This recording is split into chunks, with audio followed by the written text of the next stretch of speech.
recording. Okay. I'll call the North Smithfield School Committee meeting of September 15, 2020 to order. Clerk, please call the roll. Chair Lombardi, Present.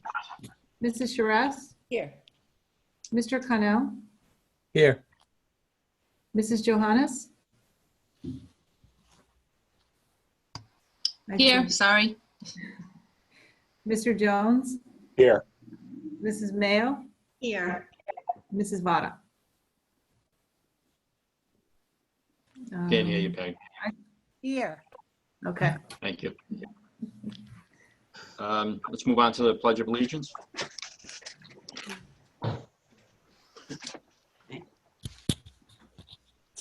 I pledge of allegiance to the flag of the United States of America, and to the republic for which it stands, one nation, under under God, God, indivisible, with liberty and justice for all. for all.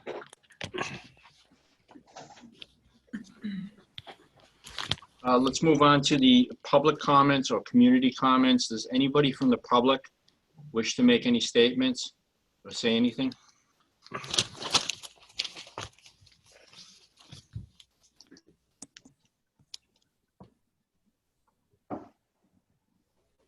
Does anyone from the public wish to say anything at this meeting?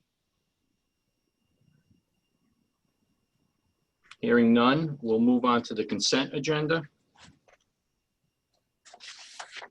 Does anyone want anything taken off the consent agenda? Does anybody have any changes? I'll entertain a motion to move to pass the consent agenda as presented.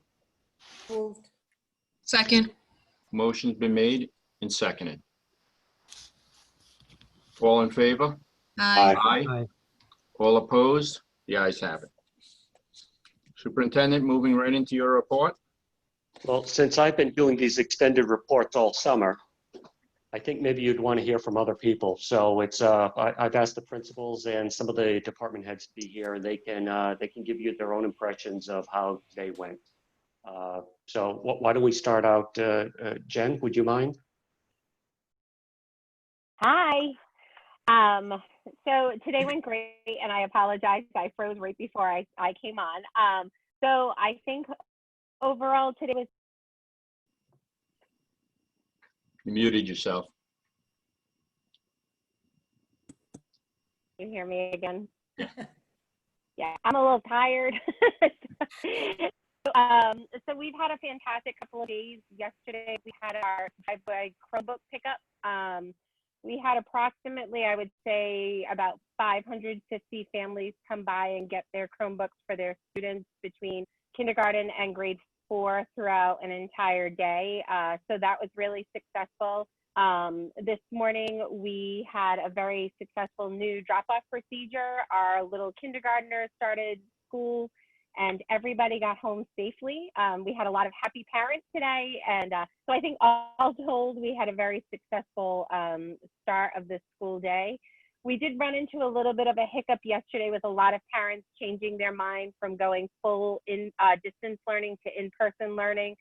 So that definitely posed a huge problem or a huge challenge for Rachel and I yesterday to kind of comb through, and then for our teachers, because our rosters were built upon those students who were distance learning, and then to have them switch at the last minute, it definitely skewed a lot of our numbers. So today went really, really well. Today's our biggest cohort, so today and tomorrow went really, really well. Thursday, Friday, it should be smooth sailing because we have fewer kiddos. So overall, I was really happy with how everything went. I feel like it was well worth the effort that we put into it. Thank you.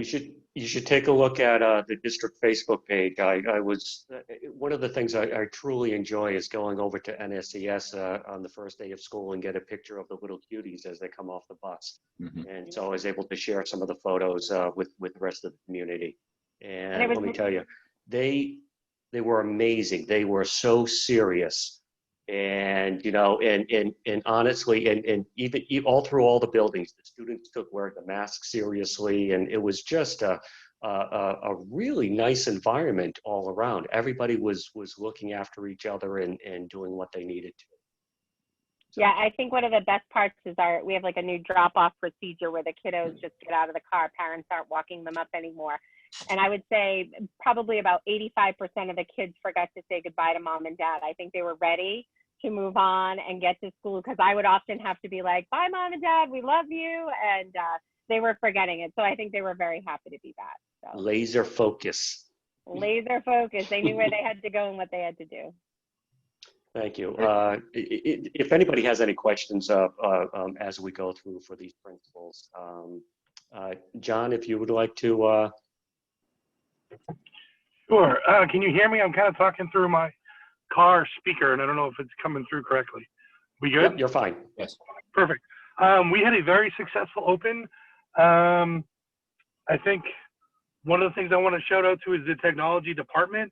I think that we had as many challenges yesterday for a full distance learning day as we did in actually opening school, and the tech people were awesome about getting kids into their Google accounts and getting them back into Infinite Campus and having them all getting their devices out last week.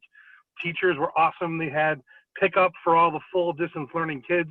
So everybody had books and everything ready to go on the first day of school. So our first day of school, even though it wasn't in person, was a tremendous lift in work. And it's something that we've never done like that before. Our kids are following their schedule. So logging into a Google Meet every period and seeing their entire class.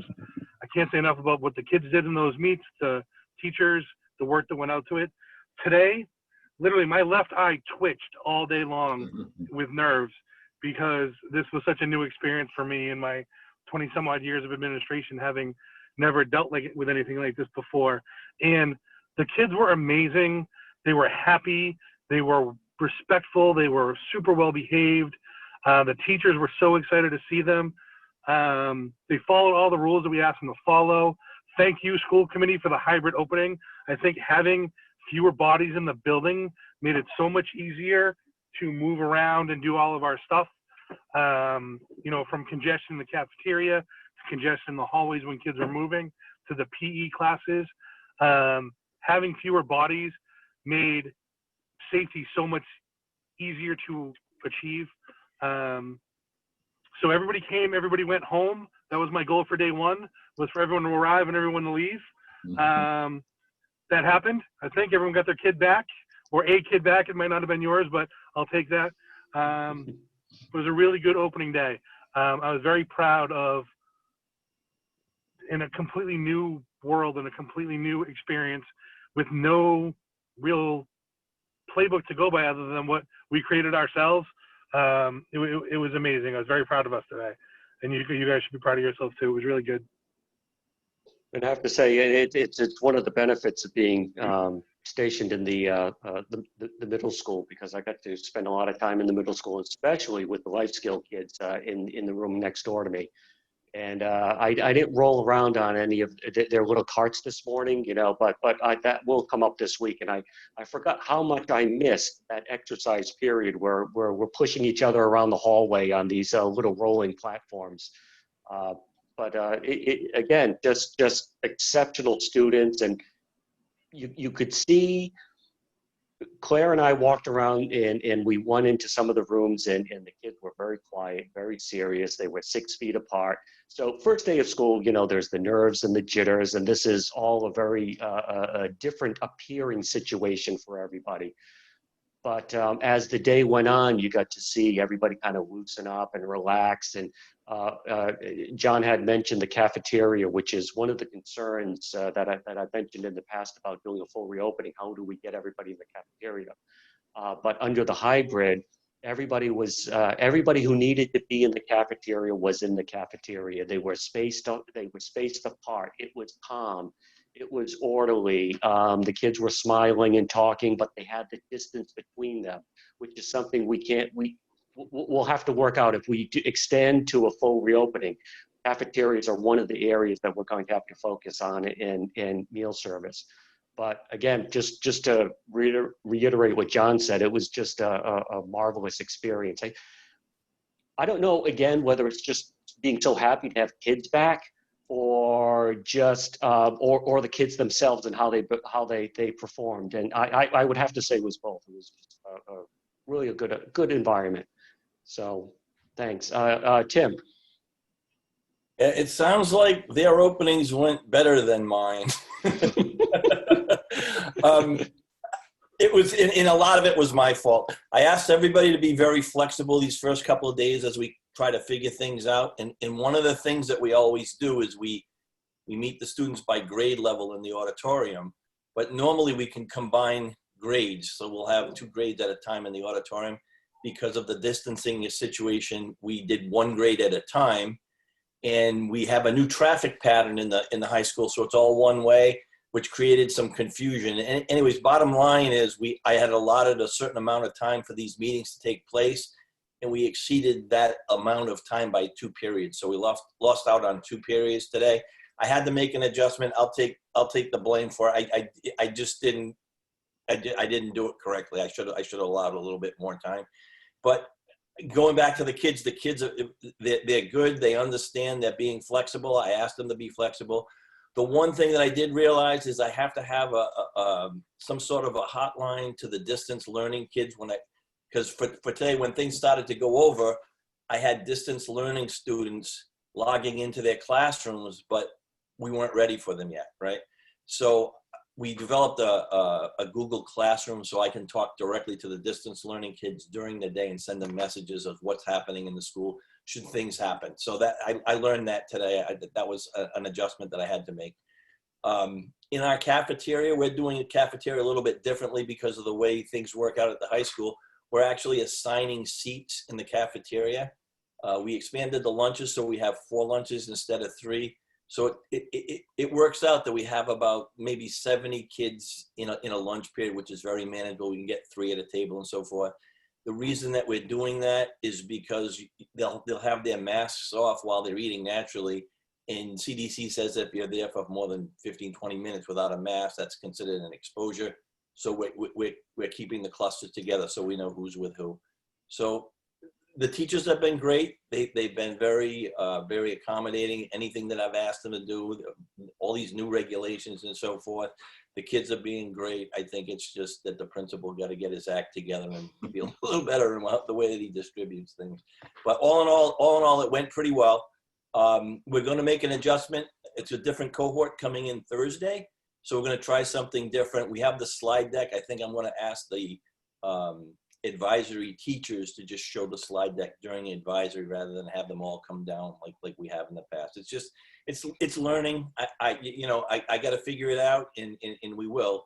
But all in all, it went well. Like I said, people were pretty happy. A little bit of confusion with the traffic and that type of thing. We expected that would happen, but we're figuring it out. So. It is what it is. Thank you. Thanks. Now, the person who loves to speak the most in public forums would be Mr. Alan Seepy on his Fire tablet. So, Alan, do you have any comments or anything you'd like to share with us? We had 0 issues, and facilities wanted to stay out of the way today, and I think we accomplished that. There was nothing for us today at all. Just school was open. We did our job. We're done. Everything was Ladies fine. and gentlemen, Mr. Alan Seepy. Yes, Jen. So really, that does not do any justice to what Alan has done for us. So unfortunately, I can embarrass him right now because he's nowhere near me. So he'll have 12 hours before I can call on him again. But I think Alan has completely transformed NSES, and as a mom, I really feel like he's transformed all of the schools in the district. Our school has never been more beautiful. This is my 22nd year in the district, and I honestly can't say that I've ever felt so much at home. I mean, everything is just pristine in our building. Anytime we call on him, Alan is there. He's supplying us with everything that we need. Our school is healthy. Our school is clean. And our school is so well loved. It's so obvious when you walk into the building just how maintained it is and how much pride Alan takes. So I know he's humble and he'll never say anything, but I can't express, and I hope, I speak on behalf of everybody, that I truly can't express what he has done for this district. Great. Thank you, Alan. Mr. McGee? Oh, Tim? Yeah, what's amazing is I can say the same thing about the high school. So he's not just catering to one school. He's at all three. Anything I need, if I text him within minutes, he gets right back to us and the problem resolved. So Great.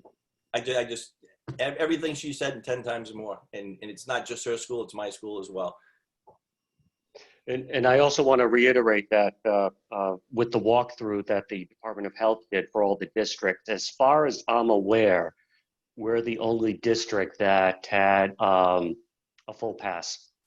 I think every other district, every other superintendent I spoke to, they flagged three or four items that pretty much seem to be in common as a mark against all schools. And that one of them was it was around the HVAC and the ventilation system. So again, I just want to thank Mr. Seepy for his work and his dedication, and truly an amazing resource, even though he won't speak up or toot his own horn.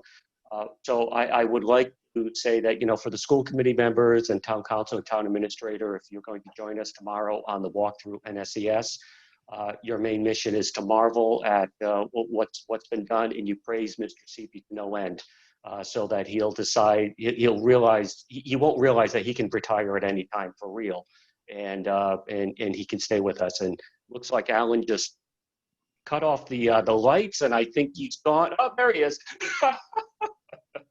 He's putting his finger over the camera. Because Alan. he He's doesn't want to blushing. see you. He doesn't want us to see him blushing or being, happy. All right, thank you, Alan. Superintendent, what time is that tomorrow? 4 o'clock. So Adam Stanley's not on board, but John did mention the work that he and the tech team did, and I just want to mirror that. It was great with all the Chromebooks that had to be distributed, plus setting up all the technology and the new technologies in the classrooms to prepare for this hybrid, remote, in-person, at-home learning model that we have. And one of the things you don't realize is that when students go away from school for a bit, and I would have to say, I will also put teachers in this, that they tend to forget how to log into their various accounts. And I have a thing in my email, because I'm sort of a Google account administrator. All weekend long, there were account resets going on, students and teachers. And so that was Adam or Dylan or Josh. They were at home responding to a password reset request or Chromebook issues, or people just nervous. They want to test things out so it's ready for the first day of school. So over the weekend, it's just been this massive stream of password resets and support messages that have gone out. So, I thank them too. And one of the things I'll admit, is that for IT and facilities, and even for myself, this first week of school is actually very quiet for us, because everything is on the principals right now. And our job is to basically get things prepared to hand over to the principal. So if we did our job right, if Alan did his job right, Adam did his job right, they should have a quiet week this week, and it will be well deserved to have just a little time to sort of take your breath, to monitor the situation and prepare. So again, for the phenomenal work they've done over the summer. Suzanne, I don't know if you want to say a few things about pupil personnel services. Oh, just a shout out to all the special ed teachers who have worked so hard to put together the schedules for the kiddos who, are in 2 days, or the kids whose families have chosen to do distance learning. They have all been working very, very hard. And I just want to say I'm so thrilled and pleased and proud to have such a wonderful staff. Good, great, thank you. Claire, do do you want to share any of your observations for today? Or, I mean, you've been working so hard with the teachers over the summer with the curriculum and training. Do you want to share how that's paid off? Sure. So the Curriculum and Instruction Subcommittee unrolled our plan on Orientation Day to the whole district. The teachers that were on the committee, and there were about 16 of us in total, made a plan for and a vision for instruction for this year. And there are, some significant changes, not only what we teach, but how we teach and the delivery of instruction.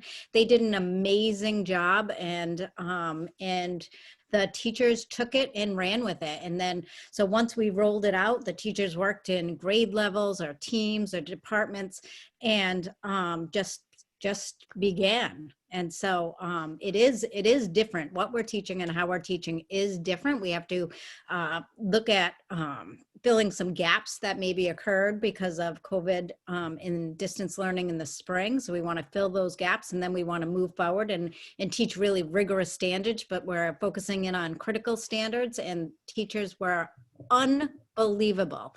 I mean, they're getting used to new curriculum, new technologies, focusing in on the critical standards and rolling up their sleeves and just doing it. So it's been pretty amazing. And it's a testament to our teachers. I mean, we honestly have the best of the best. And I'm so proud and thankful and blessed to be able to work with such an amazing group of people. So kudos to all of our teachers. Mrs. Jen? Lino? I know, I'm so sorry, but I really had to echo that. And Rachel and I could not be more proud of our teachers.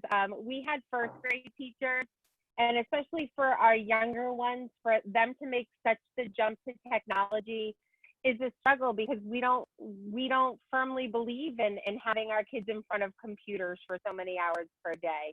And we had multiple teachers come to us throughout the day-to-day that totally stretched themselves way outside of their comfort zones and gave it a shot, and they were so successful with it. So really echoing what Claire said, not only are they doing the curriculum, they're totally relearning how to teach. And our teachers have been in this for a long time, so we could not be any prouder of how this entire teaching community has come together to benefit the kids. Every single time Rachel and I turned around today, it was, what can we do? How can we help you? What do you need? And I mean, really, it's truly been a group effort. So, so that's the last time I'll talk, maybe, but thank you. Thank you. So we had a good opening day. I anticipate the next couple of weeks to go very well. We will have to meet in a couple of weeks to discuss where we go from here. As we go through the hybrid phase-in program. I'll just mention again a couple of issues that we're concerned with, but there's some relief coming. One of the problems that we had was with our bus company, and not with the bus company specifically. It's more of a statewide issue. In that the week before school opened, they had 5 drivers resign. They had drivers just like, I just don't want to drive a bus. I mean, we just like we have some staff that resigned, and they're high risk. And so we started out with fewer buses than anticipated.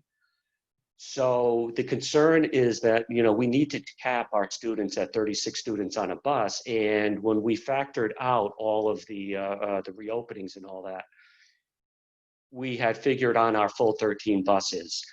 It turns out that we were only able to run 7 buses. Now, Burrillville next door to us uses the same company. Burrillville at the secondary level is on distance learning. So we were able to, shift over some of the Burrillville drivers for the middle high school. But that left the elementary with only 7 buses. Fortunately, we did anticipate this to some degree, especially within the first week. A lot of parents would be wanting to drive their child to school as opposed to put them on the bus in the first week. And so none of our buses approached anywhere near the 36 maximum. So, we are going to keep an eye on this. I did call the governor's office with a question because a couple of things came up, and I got some amazing answers. One, I had heard from our bus company that has a lot of clients in Connecticut. I said, well, can't you just transfer some Connecticut drivers to Rhode Island? Well, apparently Rhode Island has a bus driver certification that is only good for Rhode Island, and drivers from Connecticut or Massachusetts aren't able to drive in Rhode Island. However, fortunately, the governor did an executive order on Friday, which opened that up. So now they can transfer in drivers from Connecticut and Massachusetts to drive Rhode Island buses. The other question I had asked the governor's office was that I asked if there was any discussion around the different bus companies in the state. Can there be a sort of an employment sharing type of agreement where one company that maybe services Warwick, which is on mostly distance learning, would have, rather than have drivers that slide into unemployment, could drive for another company? And I got word that the governor's office is working on that, and they're hoping to have an agreement at the end of this week. So, you know, I want to thank our DATCO, our transportation company, for, you know, really trying to pull out the stops and get at field as many buses as we can, borrow from other districts, and now, fortunately, with the state opening it up, they can start pulling in drivers from Connecticut and Massachusetts. So that should help. However, it's one of the things, just like we mentioned with cafeteria, that we're going to have to get a handle on the transportation situation, because if we do go beyond the hybrid and we do look at a more full reopening model, cafeterias are going to be a choke point for us. Getting on the buses, safely transporting students with that 36 student cap will be a choke point for us. As well as one of the things I have to say, every classroom I poked my head in and looked at, the kids were spread out very nicely. Everybody had a comfortable 6 feet around them. We're going to lose that as we go into a full reopening. So we'll just have to take a look at that and get a sense of what we can do to alleviate it. And to be honest, as a school committee, as a community, as a group of professionals and families, we're going to have to really make a hard decision on the next step that we take. I'm not saying one, you know, I'm not trying to funnel us into any channel. I'm just saying we have a lot of options and we have a number of factors that we have to consider. So, but that's what this group is here to do. And again, we have amazing administrators and teachers, professional staff, as well as very caring, involved parents. One of the things, and maybe I could blame Alan Seepy for this, we had such good news as far as air quality in the facilities that a lot of parents decided they didn't want to stay on distance learning, that they wanted to send their children to school, which is absolutely fantastic. However, it raises the number of kids on the buses, it raises the number of kids in the classroom. So maybe if we weren't being so successful in trying to prepare everything for opening and nobody wanted to come back to school, we could balance everything. But that's not what we're after here. So it's actually an enviable position to be in. So all I would say is that in a couple of weeks, we should probably be scheduling a special meeting to sort of assess how the first few weeks went. And as we approach that October 13th timeframe that the governor had mentioned, we have the plan in place and we can broadcast it to our families and staff well in advance.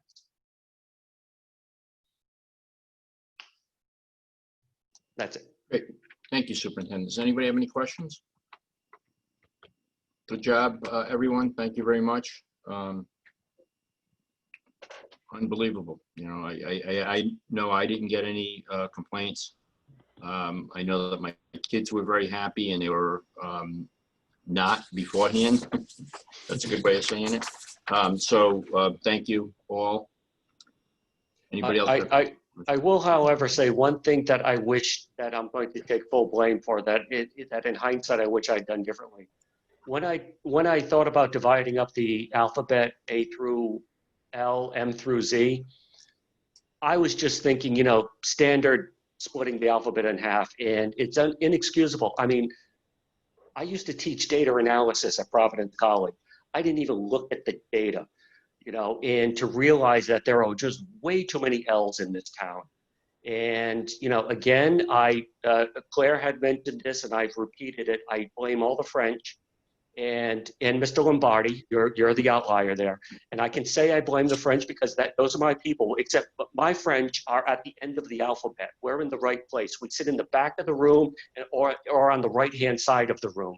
It's all of you in the front and on the left that's a problem for us. So if we end up sticking with a hybrid model at any grade levels or whatever, I think we're really going to have to ask for volunteers to get to the better side of the alphabet, you know, the end of the alphabet people, because we're the cool ones. We sit in the back of the room or on the back of the bus. So I take that. I wish I had divided it differently so that everything would be a little bit more evenly distributed. Okay, thank you. I'm Anybody sorry, I else? think Mr. Cannell had his hand. I didn't see it. I just had a question, and maybe after today, one day is not enough to know, but I was just wondering, like a lot of the kids, I assume, are being picked up by parents or friends or carpools besides the bus. Are the kids, what are we doing to keep the kids, like I can see when the kids get dropped off in the morning, they get off, you get lined up and they come in. Are the kids like pooling or clustering as they're waiting for it to be picked up, or are they putting them in a line, or is there a line of cars waiting to come in to pick the kids up? Or do we haven't got there yet? I don't know, Jen, do you want to? At the elementary level, all of our students are being dismissed from their pods. So from their classrooms, all of our bus students are being dismissed from their classrooms. All of our pickups are being brought into the gymnasium and the cafeteria, and they're being seated 6 feet apart. But we're always staying beneath that 15-minute window. So they're being seated 6 feet apart with masks on, and all of the dismissal is occurring beneath that 15-minute window. And then in the morning, it's the same thing. They're standing outside, but it's where today it was a little bit longer than we had hoped, but we'll definitely get it down beneath that 15-minute window. That's at the elementary level. Thank you. Tim? At the high school, we're actually dismissing by grade. So 2 minutes before the end of school, we start dismissing, so they're not all coming into the hallway at one time. And we're sending them out the exits that are closest to where they are. And I'm telling them, you just got to leave the building at that point. And then from there, they'll go into either their cars or the bus loop or whatever it is. But that's keeping them apart. Principal, do we have are most of the juniors and seniors taking their cars, or is that a lot of those kids still taking their cars? Well, this is our first day. I don't know how. I didn't even go up there today, to be honest with you. But any students that take their cars, they have to be in the student parking lot now. Before we used to allow some in the front parking lot, but there's no need for it since we split the schedule. Keep in mind too, we normally have 500 students in the school. There's at max like 200 right now. So that alone is very, very helpful. And then we dismiss them by grade, which then cuts that 200 into basically, four groups of 50 or so, Tim, just to kind of jump on what you said,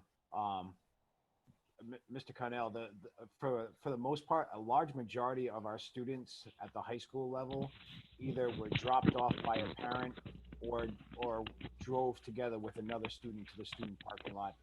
Say, at the most, we probably had 50 to 55 kids who took the bus.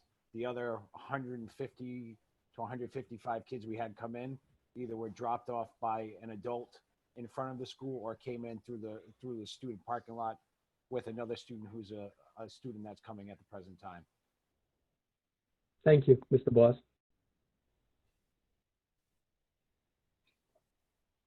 Well, thank you. I just was worried. I wasn't worried is the wrong word. Worried is the wrong word. I just was thinking that's in the beginning of the day and in the end of the day was where there could be clusters. That's what I'm sure we were addressing that, but I just wanted to hear that we were addressing it, because that was again, in my mind, I was thinking, where would there be clusters? Again, I'm saying waiting to go into school and especially leaving from school. So thank you. Thank you. Any other questions? We'll move on to the informational portion, section 4. This is for informational purposes only. It's under the jurisdiction of the superintendent. I know that I just like to point out Pat Kalanko, 40 years, has retired. There was a nice article in the NRI Now where they did a parade, right? Superintendent, was there a parade at her house? Congratulating her. So congratulations and thank you for all your service. Yeah, she's been a mentor to generations of teachers as they've gone through the high school. And one of the very few family and consumer science teachers within the state at this stage, which is unfortunately a program that has gone by the wayside. And but she's just been fantastic. I don't know. Did anybody want to say anything about Pat or Robin, or before I? Okay. Yep, Jean. Okay. I actually would just like to say that between the two teachers, that's 59 years of experience and commitment to our students and our school system. And that's just amazing. But it's also a great loss because they've both made a difference to their students and the school as a whole. So I hope that they know how much we appreciate their contributions towards making the high school what it is today. We wish them well in their retirements, but they will be missed. And I just want to thank them both for their years of dedication to us because it has made a difference. So. And I want to stress that due to COVID, this was these were premature retirements. I'm sure. Yeah. Tough decision, I'm sure. Yeah, I also want to wish Pat and Robin well. Pat was actually my department chair for many years. When I first came to North Smithfield, we actually were the only two applicants for a department chair, and she beat me out. So there's a little bit of, no, that's not really. She's been a great person to work with. She's a union rep from the school, a building rep, and it's a great person. She's very level-headed. She's well liked by everybody. She's well liked by the teachers. She's well liked by the staff. She's well liked by the kids. And I wish her well. Same with Robin. Robin's been with us now for, almost as long as I've been in North Smithfield, and she'll be missed. So I wish them both the best. Yeah, and I want to thank Sandy Sioni for reaching out to me and regarding Pat, and I got her in contact with Tim because he certainly knew her the best, and for the story that she wrote, and that was a wonderful little testimony that she had. I also want to welcome Kristen, Megan, and Jessica to the team. So we have two really amazing math teachers come on board. And, I haven't really met or spoken with Jessica, but Megan, because she's at the middle school, oh my goodness, she is just happy, happy, happy. And it's just wonderful to see. So she's truly enjoying being in North Smithfield. And, I want to welcome Kristen. I haven't been over at NSES yet to see her working with the cutest of the cute in the kindergarten. So but I'm going to enjoy it. Thank you. Does anybody else have any comments? Next item on the agenda is new business, North Smithfield Scholarship Foundation discussion. Mr. Connell. Thank you, Chair, members of the committee, and people watching. I'll just be very brief. I just noticed that this may be beyond the ambit of the school committee, but I wanted to just throw it out. A lot of the groups who give scholarships to a lot of our students, especially the seniors, not only the seniors, but often to the seniors who are graduating, do so through the Pumpkin Fest or through other fundraisers which are done in the fall. The Knights of Columbus, who I happen to be a member of, they often do Paul Vadnais is a lead. In fact, he puts a car show on usually in August, and it's all to raise scholarship funds for graduating seniors. And a lot of those events can't take place right now. And I was just wondering, I wanted to throw out there, if there might be something that we can do to, the idea isn't for us to contribute money to them. I'm not trying to benefit anyone for money, but if there's something we can do to help facilitate those groups with, with some of their fundraising efforts that, again, they would usually give back to our community, to our graduating seniors. And I really had an opportunity to watch the senior graduation, the video, and I was really impressed. And there were just a lot of scholarships that were given to a lot of different kids, and these all have these really help. Now, I no longer have any kids in the school system, so I don't have any conflicts here. But again, I know it certainly benefits a lot of families and it helps a lot of kids. And all that, I know it's not all of it, but a lot of it is done in the late summer and the fall. Pumpkin Fest, again, is a big one for a lot of the groups. They're not doing it which is nice. It's done right on the grounds of our school. They're not doing it. I don't know if there's some things we can do. I had spoken a little bit about maybe trying to assist public-private partnerships where maybe some of the groups could contact some of the local businesses in town, and the businesses could give them money, and in exchange we could give some kind of advertising on our, not an advertisement, but just like a thank you or a notice on our school website. No money given to us, just have the money go. This is just an idea, by the way. I haven't looked at the tax ramifications or anything, but us not really touching any money, but just trying to facilitate some of these things. I wanted to put it out there for discussion to see what people had for ideas, if anything. I understand there's a 501c we're going to talk about later or be informed of that might be addressing some of these things. But I did want to point that out because it's really easy to miss. And I also want to mention scholarships. Getting scholarships is not our duty as school committee. I'm talking about trying just to help as an entity groups that normally would help us, help our students, I should say, help our students who can't because they can't do fundraisers this fall because of COVID. I'm not thinking of a long-term solution. I'm thinking something just really for while we're, probably just for this year, possibly for next year, but not something long-term, just something in the short term to help them. I could go on, but that's essentially my point.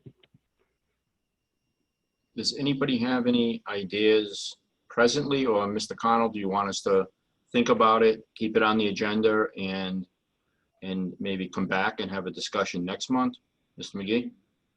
I would just caution going out to the businesses and asking for donations. They're hurting like we are right now. Yeah. And to go out and ask for money for something that we don't have in place, I would just be a little bit leery about doing that at this point in time. We always tend to bang the same people all the time. Yeah. And I would just say, you know what, it's a very unusual time. We might have to just like bite our tongues and lay low just for this year. I think it'll come around again next year. There is some money in those scholarships right now, so we still should be able to do most of them as we have in the past. But I would just be cautious about trying to go out and solicit money for something like that at this point. They're hurting like we are. I appreciate Mr. McGee, and that is true. And I also can indicate, I put something out on Facebook today just to see if I could reach out to some other groups outside the schools, and just see if we could put some things together that would be within the governor's guidelines and such. So I'm looking at, those, and I got a few responses, and we're seeing what, again, at the end of the day, maybe the answer is we don't do anything or we can't do anything. I understand that. I just wanted to put it out there because, well, my daughter graduated this year, and, on balance, I think we had everything wound up good, but they missed a lot in those 3 months. And I would hate to see this year's class miss out on even more than the past year's class. And I do want to put on the record, Mr. McGee did a great job with the kids and the way they graduated, and the teachers did a great job bringing the kids through in those last 3 months. But, there was still something lost by, not being planned for it. I will say we have a gentleman who is very generous. He has quite a bit of money that he wants to put into that 501c, and that's been going on now for 2 years, and we still don't have it. So if the big thing, I think if we could get some people behind getting that 501c in place, I think he'd be willing to dump a large chunk of money into that account, and that would solve a lot of the problems that you're talking about. Mr. McGee? Yes. On that note, I believe that we received a letter very recently that it was approved. Okay. Is it ready to be used though? I think it has to go through a process through the IRS, right? I think that that's already been filed. That's been filed and I believe approved. We'll get, let me Yeah, look through. if you can get confirmation on that, that'd be helpful, because I know for sure there's a gentleman that's very anxious to help us out. And he's a former town resident. He himself is a graduate of Hallowell School, but back then that's how far the schools went. And he got a scholarship, and he just wants to pay it back. And just to mention the 501(c)(3), this is the North Smithfield Educational Foundation. So very much like we have the NSAA for athletics and means for music, this educational foundation can be for everything else. And so it's for charitable contributions, it's for fundraisings, we now have the mechanism. Actually, we don't. It's separate from the schools. There is a mechanism and administration and a board of directors overseeing this, independent of the school, but they are in a position to work with the local businesses and make these partnerships and connections, and a place to hold those funds and have control on how they're being distributed to the students. Thank you, Mr. Superintendent. Thank you. Mr. Connell, what's your pleasure on this? Well, maybe just get an update on next meeting where we're at, and I'd certainly like to be. I would like to be involved with the board in terms of helping whatever way I can, and I know you're involved in the board. However we can, I'd like to help out, and everybody's pressed for time. Everybody's working double and overtime, and I understand that, but I just think it's something I'd like to put a little bit of a focus on, only because it's easy to.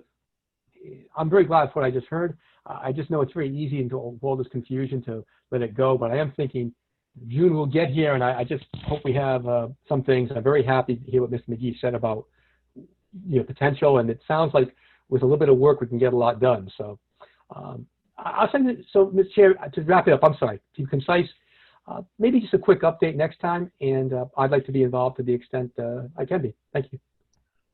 Okay, so would you like to make a motion to continue this matter to the next scheduled meeting? Okay, sure. Okay, I'll make a motion that we continue this matter to the next scheduled meeting. Is there a second? Second. Or maybe not. Any discussion? Jean, did you have any discussion? I was just trying to second it. All in favor? Aye. Aye. All opposed? The ayes have it. We need to, if we're to continue Zoom meetings, I need to issue you little Jeopardy style buttons, sort of a red button and a green button, so you can just slap the button of the right color. It's true. Good idea. Make little X's and O's appear upon your screen with a, with a sound. Can we do like the with American Got Talent where they have to make action? Hey, perfect. It's off, Next item on the agenda is the fiscal year 2021 operating and capital budget. I assume it's on here for informational purposes. Lisa, you don't have anything to add, do you? No, nothing new. Okay, great. Any further business? I'll entertain a motion to adjourn. So moved. Motion Second. made and seconded. All in favor? Aye. Aye. All opposed? The ayes have it. Thank you, everyone. Thank you. Thank you. Night, everybody.